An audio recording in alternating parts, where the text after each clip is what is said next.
freedom is never more than one generation away from extinction. We didn't pass it on to our children in the bloodstream. The only way they can inherit the freedom we have known is if we fight for it, protect it, defend it, and then hand it to them with the well-taught lessons of how they in their lifetime must do the same. And if you and I don't do this, then you and I may well spend our sunset years telling our children and our children's children what it once was like in America when men were free.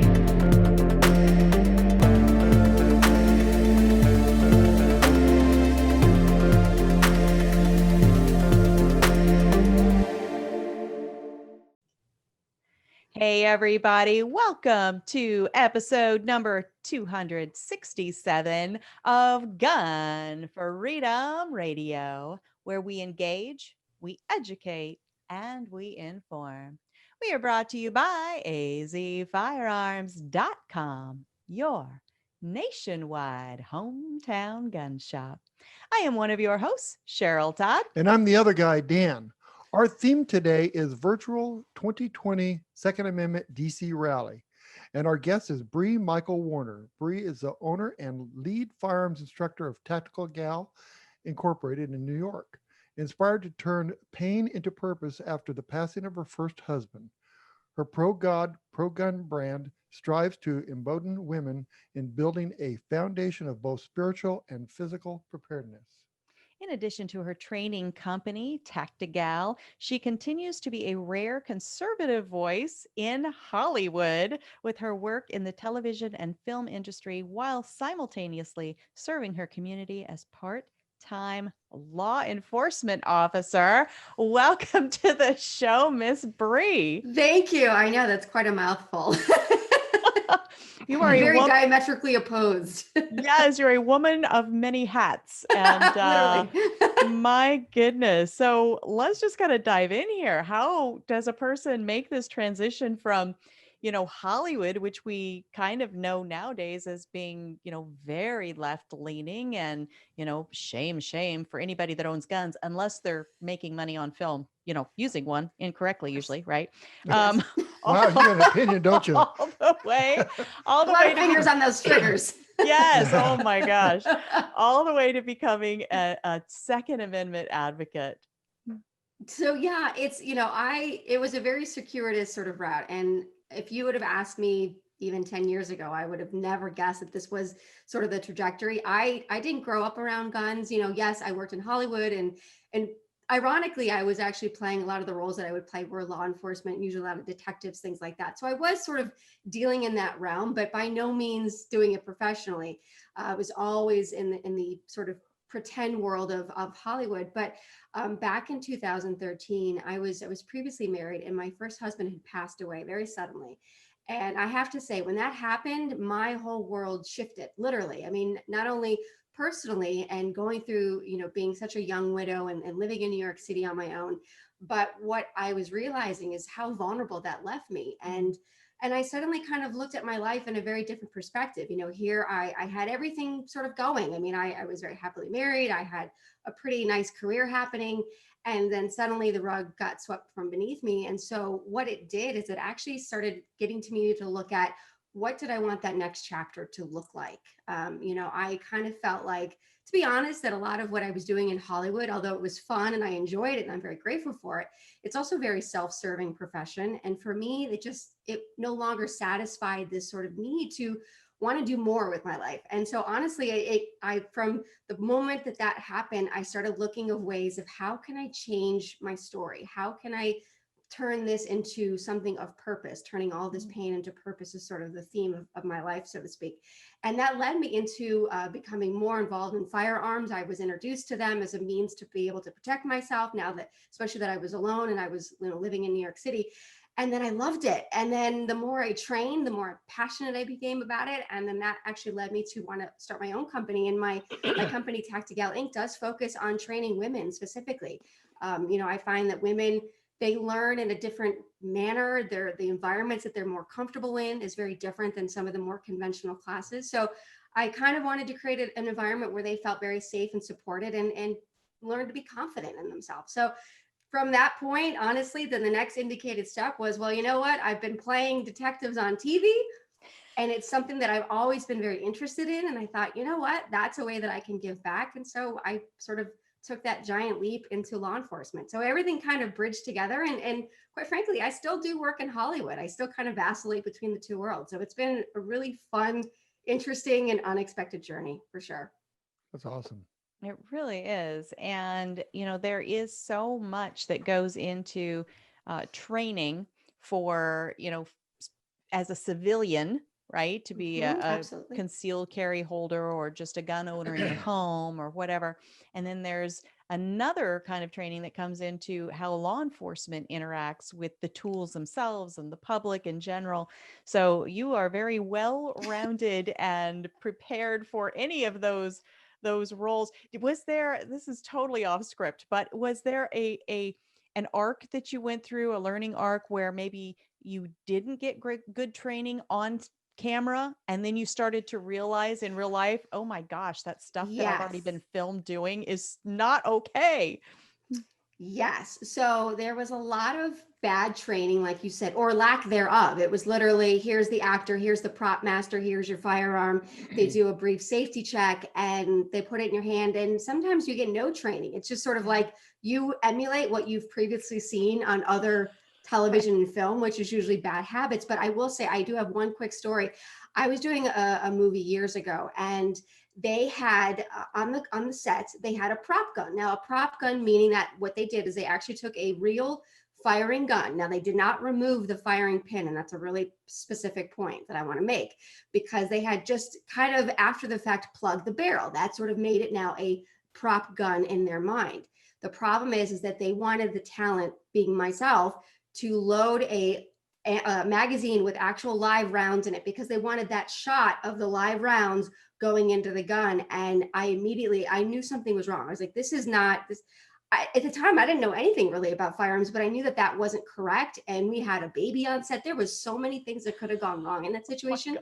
And I literally refused to do it. I was like, no, you can do that as a secondary insert shot, but like, I'm not putting live rounds into a gun that literally has a plug barrel, but the firing pin is still there. So crazy stuff happens on set, and it's a miracle that more people aren't injured sometimes. That is good crazy. for you. So Bree, one of the comments you made is that, you got into the guns a little bit and you got excited about it. And that's the thing that's really cool about what we're doing, is that I've never seen anybody that's got proper training to learn how to first fire a gun, turn them down.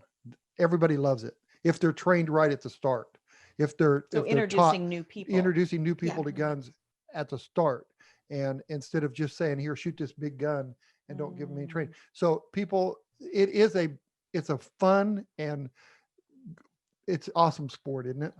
I love it. And that's exactly what I kind of press upon when I teach, because a lot of the times, like my favorite are the groups of women that have literally never shot a gun before. I had a class just recently that I had 12 ladies that I think all but one had literally never fired a firearm and never touched one even. So for them, it was a brand new experience. And you're right. I know that especially for women, that if it becomes a very bad experience, if it's just sort of that, let's just put a gun in her hand and let her shoot it, that environment usually doesn't really result in great outcomes. And women, they have a tendency to shut down. And if they don't enjoy the experience, they're probably not going to revisit it. And I think, especially as a woman, I'm such an advocate of being able to be self-reliant and defend yourself. And so for me, it's really important that I make sure that those first moments are, kind of a pleasant experience for somebody, that they actually feel not only is it fun, but they feel like they have enough know-how and some of the basic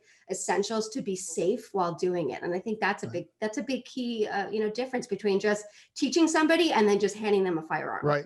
Right. Absolutely. Well, thank you for that. Yes. And your TactiGal brand does focus on both the physical preparedness as well as spiritual angle to things. How much of a role did your faith play in your grieving process and after losing your first husband?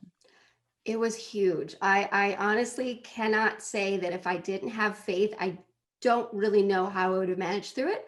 I think for me, there was my faith really kind of kept me focused on, I have to power through this. Like I always say I had two choices. I could either figure out a way to push through this, or I can literally just succumb to my grief and become a completely different person in all the wrong ways. And so for me, my faith, I'm a devout Christian. And for me, God was he had me in his hands. And I know that, look, the world sort of shifted on its axis when my first husband passed away, but I trusted in the process, and I trusted that where I needed to go, where that path I needed to travel, God would make sure that I'd stayed on it, even if I couldn't even see my own feet. And so for me, it was the very thing that actually was able to push me through it. And then honestly brought me this sort of personal evolution of what I was able to do in those next chapters. I mean, that was all by God's design, because I would have never designed that for myself, because I would have never even imagined that was the direction I would be led. Right. Boy, that is really kind of the theme of even our own lives. We're entrepreneurs, and all we ever really knew was that we wanted to, be in business for ourselves. But to end up 35 years later, working together all these years, Dan and I certainly would have never anticipated that I would be, a Second Amendment advocate, speaking at events and doing this podcast radio show. But I just stayed open to what I felt God, he's like, okay, really? You want me to what now? Oh, Exactly. okay. He's an amazing writer. When we give him the pen and paper, he is an amazing writer. Once we just get out of our own ways. Amen to that. So what do you, as law enforcement, what do you do in law enforcement? If you don't So I mind? work actually part-time here in upstate New York. So it was a nice transition, because when I was starting to look at, whether or not I really wanted to make this change, I thought, wow, because I was doing this much later in life. I was already well into my late 30s when this transition started happening. And so I'm like, do I really want to make a complete career change at this point? Would that be traumatic on top of the trauma that I'd already experienced?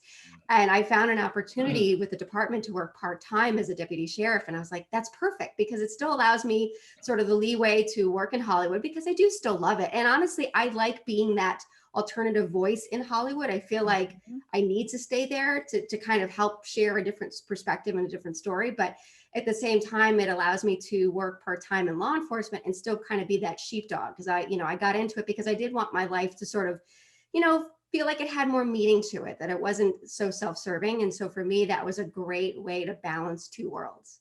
Well, I think it's great that you're in law enforcement and you're also teaching civilians how to Yeah. defend themselves. That is, And teaching them beautiful. use of force, that's a big thing too.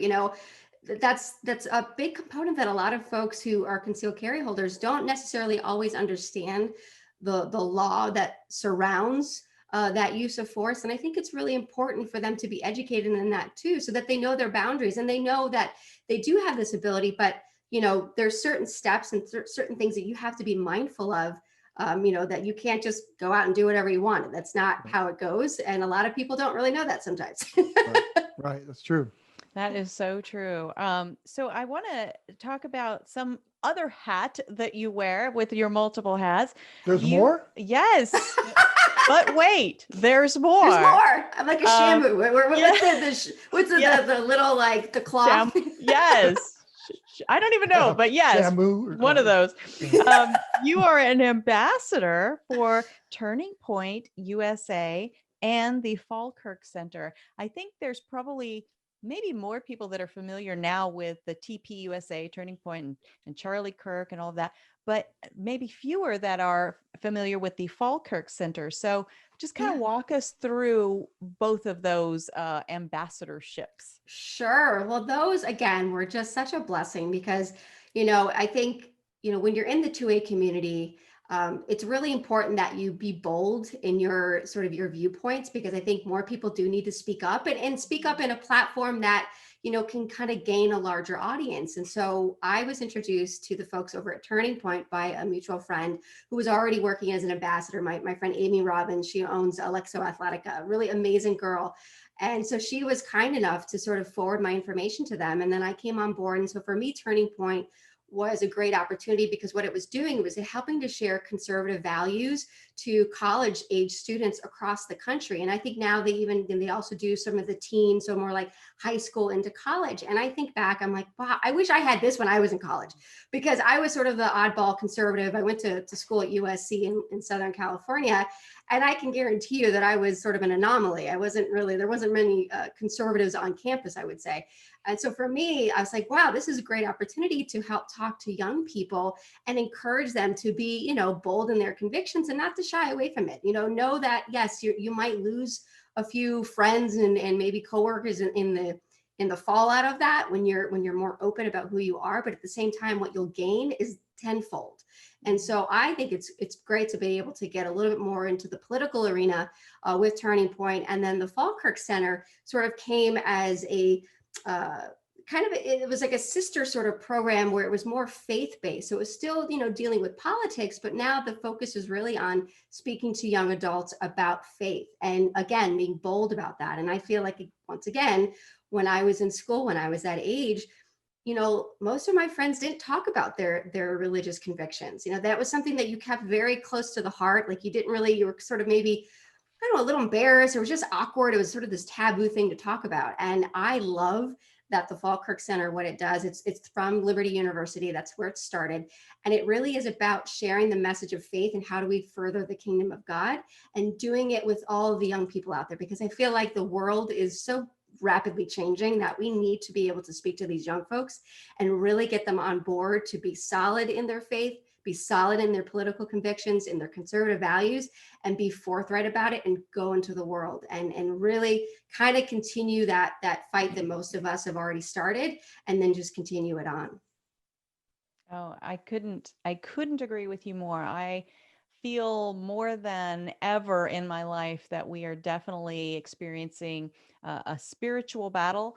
And for people that are listening that maybe aren't people of faith, even if you just consider the American spirit, right? There is just definitely, a shift and a change in what we are even free and allowed socially and culturally to say, and how we are able to present ourselves. And so to give people a bit of a backbone, a bit of a spine that, it is okay. And look, we're both very normal people. We have very normal, full lives. And yet, we're Aren't we all supposed to just jump off the cliff? Follow everybody?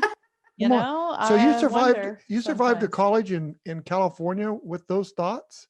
I did. I kept most of them to myself, but it's funny, the more that, because again, I still work in that realm, and the more open I've become, because now I'm at an age where I'm like, I don't even care what you think about me. What I'm finding out is that there's a lot more curiosity now, because I think people didn't expect that from me, especially those that have already known me for some time and maybe have already developed a level of respect. So now there's a genuine interest and curiosity, like what makes me tick, because it's so unexpected to them, but we start to dialogue. And I have to tell you, those are some of the most amazing conversations with people that have different views than I do, but because there is at least the common ground of respect, that we get a lot further in that conversation. And, again, maybe I don't change everything that they think, but I at least give them a slightly different perspective. Absolutely. Well, and that kind of segues beautifully with the next thing I want to talk about, and that is this year's big rally that was going to be held in Washington, D.C. We've gone virtual with it because, COVID and everything else crazy that's going on in the world. It's going to be held on Saturday, October 24th. It will be a virtual event, and you are one of our speakers, and I'm so excited to hear what you're going to be sharing with us. But can you give us kind of like a little sneak peek preview of what we could expect? Sure. Well, I think, kind of going along with what we've been talking about, it's about, empowering. My goal, I understand that, sometimes it seems like we're speaking in sort of like this vacuum when we're only around each other. But the reality is that not everybody feels empowered to speak up. They might share the same thoughts, but for whatever reason, they are hesitant on really being open about that. And I think that's the only time we're going to see change, is that more and more people speak up. And, one of the things when I was writing my speech that I really kind of focused upon is that there's 393 million gun owners in America. That's almost half of the US population. That's a staggering number. And when you think about how much power that can have behind those voices, that many voices, that's significant. And I think sometimes people in our community don't realize the power that they have in their own voice. And so for me, my speech is very much about trying to encourage a lot of others to come forward and to speak out. And those changes happen small and incrementally. We're not going to change the world overnight, but we can definitely speak up and try to make some forward progress. Boy, that is so true. And, so often people say that rallies are only a way to just preach to the choir. And yet your life seems to be an example, right, of Yeah. building bridges and of expanding your sphere of influence in multiple different ways and layers. And so what would you say to people that are like, well, you're only going to get people tuned in who already agree with you? Well, I would say, I understand that perspective. I totally get it because I feel like, I'm sure they're coming from the mindset of, well, what good does it do? If I say something, what good does it do? But that's where I think a lot of us, we shortchange ourselves because we don't take that step. We have to be able to encourage one another because as a unit, again, like think about the people that are attending the physical rally. If we had the physical rally and then you start to multiply that exponentially by all the people that hopefully will be viewing it online. And so now that it's virtual, I understand the setbacks to that, in terms of, it's nice to have that energy, that live feel.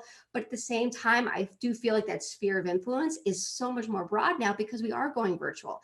Mm-hmm. And I would say to those folks that feel like, oh, well, we're just talking to each other in a circle, take what you learned on that rally, listen to those stories, be inspired, be encouraged, and then go out into the world and put yourself in situations where you're going to be dealing with people of opposite thought process, opposite thinking, and start to interject.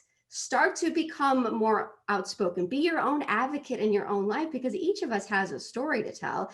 I mean, I have mine, but everybody's got something that it connects them to the Second Amendment. And I think it's really important that these rallies sort of remind all of us that we have that power within us. And it's not just the rally, it's what we can do to hopefully encourage each other to go out into the world and continue that mission. There's a lot of people on the fence with that haven't decided whether or not they want to be a gun owner or is a rights person.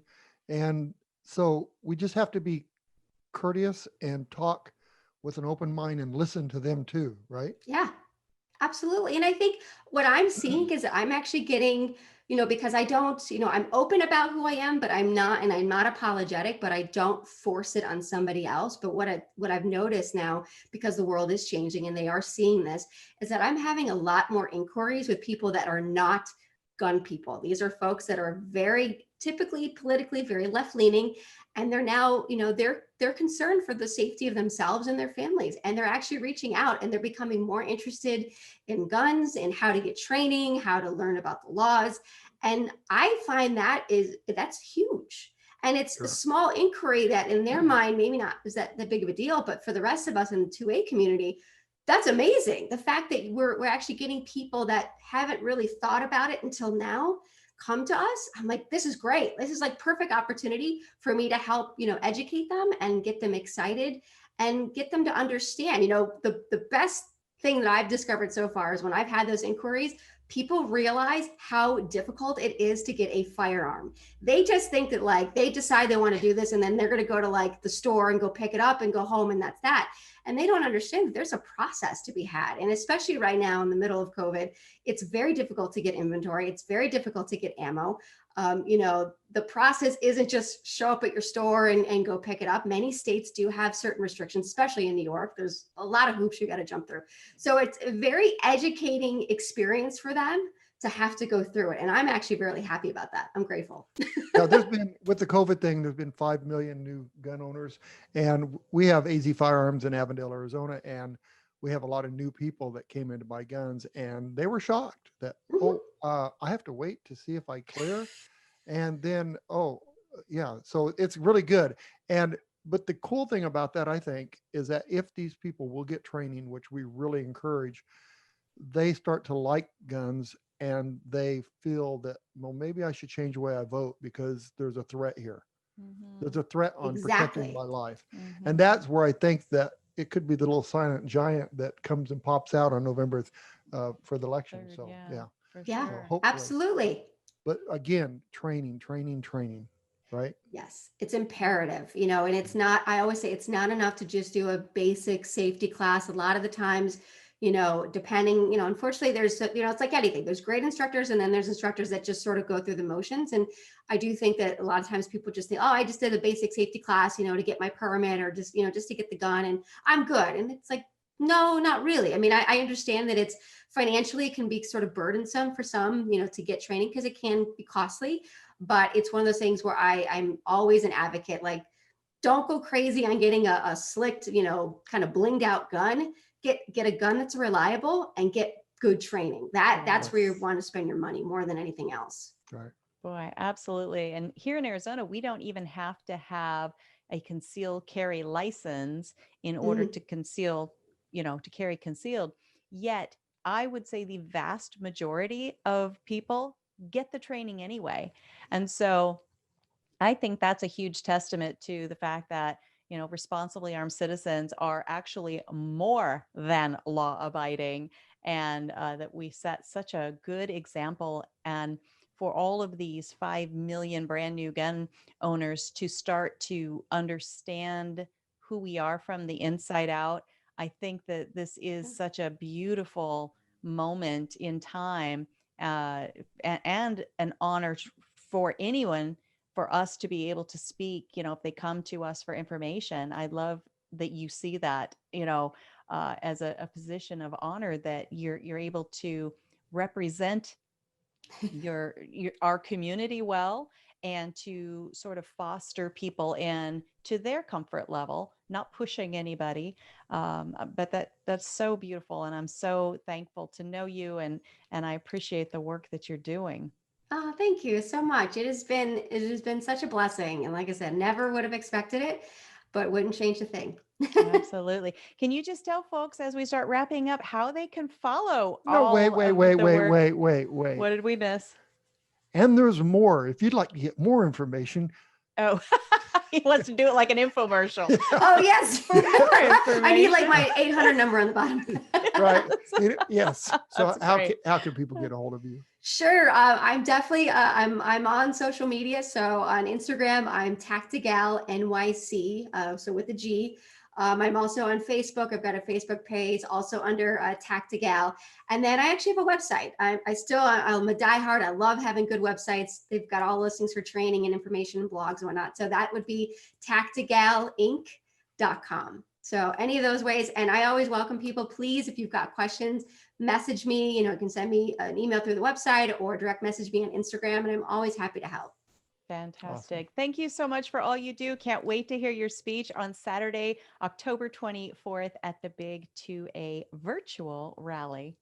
Wonderful. I look forward to it as well. And I'll see you very soon. I'm so excited to be doing it with you.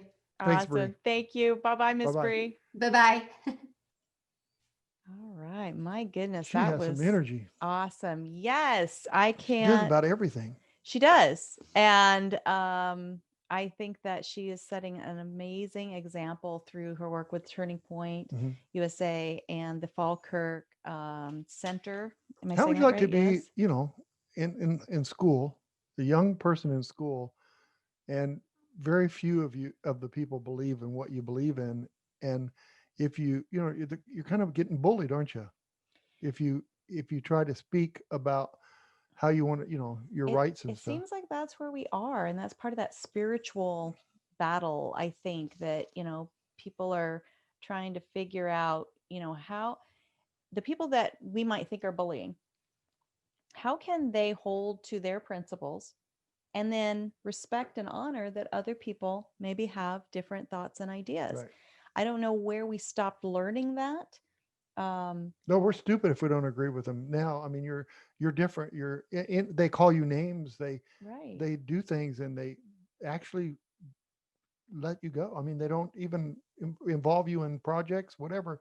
It'd be a Mhm. terrible time to be in school. Yeah. And so then if you're the outcast in that scenario, how, what are your coping skills so that you are not just swayed to just kind Yeah. of go along to get along? So to have voices out there like Miss Bree is Right. an amazing thing, and it gives me hope because we have, I mean, our daughter is very strong personality, very outspoken. But then the two granddaughters coming up, I mean, Yeah. they're going to have a different world to live in than what you and I grew up in. And of course, our family is going to, pass along our traditions and our values. But then, she's going to be met with perhaps this other, side that has no tolerance for what we've empowered them with, and, Right. and how our granddaughter's not going to feel like, hey, you set me up to fail here, Right. But look what because happened with we Cassie. aren't in lockstep Yeah. with the Look what mainstream. happened to our daughter in high school when Obama was being Hmm. Obama was set up to be president. In his first First run. run that they just they had little votes and stuff, and if you didn't vote for Obama, then you were an outcast. Well, just class discussions. Yeah. Cassie was, I think, either the lone voice or one of maybe two or three that, were kind of like that dissenting opinion, like, well, okay, but what about these Yeah. ideas? And if she wasn't built of the stuff that she's built of, she might have either just been quiet and left it to the other people to assume how she felt, Yeah. or she might have actually changed her opinion so that she, could go along with what the popular opinion was. But Yeah, and I've seen several people that are powerful speakers that have kids that were influenced in college to be different. yes, And you sit there and go, how in the heck did that happen? yeah, And it's because everybody wants to be part of the crowd. Everybody wants to, they don't want to be bullied, and they don't want to have to well, and stand up to the it. bullying language is so I mean, it cuts to your core. I mean, you're called a racist, Yeah. and you're like, well, I'm not a racist. And then all these voices are telling you, well, if you believe this, this, this, and this, which really has nothing to do with racism sometimes, then therefore you're racist. And then It's sort so of like if you it's don't like, what? if you don't vote for this Okay. proposition, you must not like kids. Right. It's Yeah. do it for the kids. Those are fun. Do it for kids. It's what? No, I don't disagree with you, but I wanted to make this one point before we have to blast out of here, that whole idea of what Bree was talking about, the 393 million gun owners. Every time I hear a number associated with gun owners, I'm like, that about. Yeah. Right. That you 'Cause know about. Right. truly, if we weren't federal firearms license holders, um, how would anybody know that we're gun owners? And Oh, the the fact that I founders have set a it up that howitzer, way. that I have a howitzer in the garage every once in a while. We probably, if we weren't gun store owners, you probably wouldn't have gotten away with, oh, by the way, honey, on the way home, I picked up You mean a howitzer if I didn't have the too. gun shop, I wouldn't be able to have a howitzer? Probably not. Well, maybe I need to buy a football stadium or something. But so that's, there are at least, according to Oh, Bree, 393 right. million gun owners, because it's nobody's business, what you own. We were kids. As long as you are a responsibly armed citizen, Right. then there's no reason Right. for anyone to When we were know. kids, my dad would absolutely beat us if we said that we owned guns. Right. We were not, we It's didn't, like, we you don't couldn't have talk the about NRA that. sticker on the truck. We couldn't have, and we took guns out. We put them in a blanket or put them in a box Mhm. and put them in the truck. There was no talk about guns. Well, except for the one that you had on the rack, That was in high school. That's when I became liberated. Gotcha. But then the other idea about that, number of gun owners, and that's been increased recently by at least 5 million brand new gun owners. There is a difference between someone who just owns a gun and someone who understands their rights, Right. Big and then difference. someone who advocates and speaks out and votes and speaks with their representatives about their rights. So there are very distinct categories. And just because somebody's a gun owner doesn't mean that that's going to translate to how they vote. Now, it is a much stronger possibility, right? Is someone going to be an advocate necessarily without having personally experienced it by owning a gun? Probably not. Right. So we have this rich, fertile soil of people who they at least understand now, oh, yeah, I am my own immediate responder. Plus the civil unrest that's going on. Mhm. It's going to help with our voting, I think, this year. It can't hurt, but Right. it's not an automatic. No, it's not, because a lot of people don't. I'm disappointed in how many people that own firearms are not first responsible firearms owners by getting the right training. There are some, but that there are so many that don't vote. And that's the thing. When I look at the Doesn't state do of, any good, they say. oh, that drives me crazy to vote. Like my vote doesn't count, um, which it does, and clearly it does, or you wouldn't have all of this money spent trying to win your vote by parties and candidates. So, but when I just look at the state of California, if every gun owner in California was in one of these other two categories, people who understand their rights and then people who advocate for their rights, I think the landscape for gun rights in California would just necessarily have to be different. Right. There's just too They many didn't. They people kept that, quiet. yeah, it's like, well, I'm just a hunter. Yeah. I've got my shotgun. What do I care? They're not going to take my shotgun. Oh, really? They're not? The, Really? the Well, back in the 70s, let's check the tapes on back that. in the 70s, California was the strongest market for gun sales in the country. Mm-hmm. They had the biggest gun show in the country. It would take you days to go through it. And people love guns. And how many times do we go to California and buy guns because they're illegal now, so we have to buy them to bring them back here. Mm-hmm. So they become not illegal. I looked at So 250 sad. guns last night. All those guns came from California. The guy risked bringing them across. And it's sad because we as gun owners back in the days, we kept quiet. And the minority yelling, screaming influenced enough, because if the politicians only hear the yelling and screaming from the minority that says guns are bad, if they don't hear from the other side, then naturally, what are they going to think when it comes time for them to do their voting for bills? Exactly. If they're going to, well, everybody that calls me on the phone says we don't like guns. Yeah. Everybody. So Right. why? And then we look at it and say, why should we make the call to politicians? They're not going to listen to us anyway. There are some that might not listen to you. They're set on their ways. But there are so many that you can influence by just taking the time to email or call them. Amen to that. And what does the lottery say? Can't win if you don't play. if you don't play. So you How's that cannot working for the influence. lottery? You cannot. I have no idea. You cannot influence your representative if you don't bother to let them know who you are and how you want to be represented. All right. Even if it's Pelosi in California, as far whatever side she is that she's at, she's pretty well out in the water. You still need to preach to her. You still need to tell her, I live in California, I have rights, and you can't take my guns away from me. Nicely though, you don't threaten, you don't, you do it courtesy, because she probably won't be, but you at least do that. Right. And then hang a hairdryer on her tree too, out in the fence or whatever. But whatever.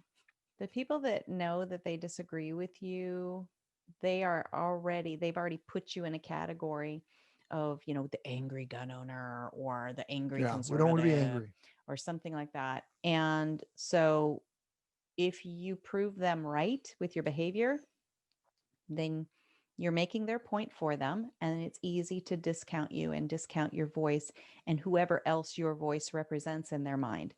If you stay respectful and logical and consistent in communicating with them, you are much harder to just label and cast aside. Right. So Let's look at one other thing. Let's look at California right now. I mean, California back in the 70s versus now, and how it's big government, and it's control the population. They do it with their parking. They do it with everything that they do, all their laws. And let's look at the situation with Disneyland right now. Okay. Disneyland's going through a lot. Now, I would say that Disneyland is a very liberal operated company, and they grew with almost everybody else in California, that, a lot of people are liberal. And we are seeing now that this liberal thinking may not be so good for business. Disneyland is going through a lot right now. They're starting to lay people off, which I think is great. Sorry for the people that are getting laid off, but I think it's great because now the governor has to look at how many more unemployment checks they have to write because of a poor decision that they made. Look at Florida. Florida's opening up. They're doing okay. It's not bad. It's about control. And they're going to always be that way as long as they can have control. They're going to control everyone. And Absolutely. so, well, and that is the reason that we have the Bill of Rights. That's the firewall. That's where that stops. That's Right. what it was designed to do, is to say, okay, government, here's what we need you to do to operate. And here, the Bill of Rights, you can't go on the other side of that, because that is Right. for the Good ain't right. citizenry. Right. Because our founding fathers had lived through something that was bad enough that they had to pick up arms. You mean Britain made us wear masks? That's a different story for another They day. kind of But did. no, I mean, they muzzled us, Yes, right, in a lot right. of ways. Yeah, well, we can talk about that another time. Well, they But limited how our many people could founding- speak as a group. Our founding fathers went through something that caused them to have to pick up arms, and they understood that government is going to keep moving forward until We stop them. we stop them with our votes. Is Right. how Right. It's not. that's the level that we are at right now. It can be stopped with our votes. We don't have to go any further than that. Yeah, the people that are already trying to jump ahead and say, well, no, let's just go to like a civil war, let's pick up arms. But if you have done your full weight of your job with being your civic duty and your voting and helping to support good candidates, and which therefore defeats bad candidates, if you've already done all of that, then maybe we can talk about the next thing. But you haven't done your work yet. We as a citizenry have not done our work, or we wouldn't right now be so concerned with who's going to sit on the Supreme Court, because we know that our laziness has resulted in too much of our governing happening in the judiciary, Right. in the courts. Well, look at California again, that they keep re-electing these politicians that are failing. Why not take a chance at some new people that might, even if they're Democrats, they may make a change, right? But we keep voting this. How long has Biden been? 47 years? What is he going to do? What is he going to do for us? That is almost my entire Yes, lifetime. 47 years. What has he done? Almost my entire lifetime. Right. This man has been. Oh, but now I'm going to change. And look at Pelosi. How long has Pelosi been in Congresswoman? 900 years. Yeah, something like right. that. So she, I don't know. so a long time. So you look at it and say, if you don't like it, make a change. She's not making it better. Tell me how anything's better. Apparently, it's not. But as long as somebody in power Can't get worse. I don't think it can. Don't say that. No. It's 2020. Do not say that. But as long as somebody in these positions can try to, say, but look how bad it is, and I'm the solution, and we keep buying into it and falling for it when they've been there through all of what took us into the yuck. Come on, we can be smarter than that. All right, did we thank our guest? Did we thank Bree? Let's thank her again. Oh yes, thank you, Bree. Bree Michael Warner of TactiGal Inc. Awesome lady. Thank you so much to all of our listeners. Your time is your most valuable and finite commodity, and you could be doing anything right now with your time, but you chose to spend it with us. And thank you. Thank you. We cannot tell you how much we value that. If you are listening on audio only through our website, Then you don't have to look at me. That'd be awesome, right? What do they say? I have a face for radio. Yeah. Go to GunFreedomRadio.com, click the on demand tab, and you can Binge listen to your heart's content, darling. to all of the episodes that we have posted there, and click the guest tab. You can see photos and bios and links to all of the guests that we've ever had on. It is a tremendous resource of subject matter experts. Please spend some time there. We don't hate it when you spend time there. And until next time, pray for Lead our country first. Pray for the world. pray Our for our country. world. Pray for our nation. Our nation needs We- help right now. We have this humongous election coming up. It's gonna be a doozy. Yeah. Dan, it's gonna be a doozy. I don't know what a doozy is. Does anybody really know what a doozy is? I don't know. Why don't we Google it? I don't want to. I don't want to Google anything. You should Google it. Anyway, it's going to be a big election. You do not want to miss your opportunity to weigh in on this election, and prayerfully so. That's our method. We pray before we come on the air. We pray over our businesses. We pray over our guests, and we prayerfully engage in the voting process to get ourselves do our research, get educated before we vote. Pray that somebody doesn't cheat. Yeah, for sure that it's a safe and fair election and a definitive election. There's already noises and rumblings that it's going to be a long time before we really know how it's going to land. And You can take that's if not it gonna be takes good 4 for years, it's okay with me. our nation.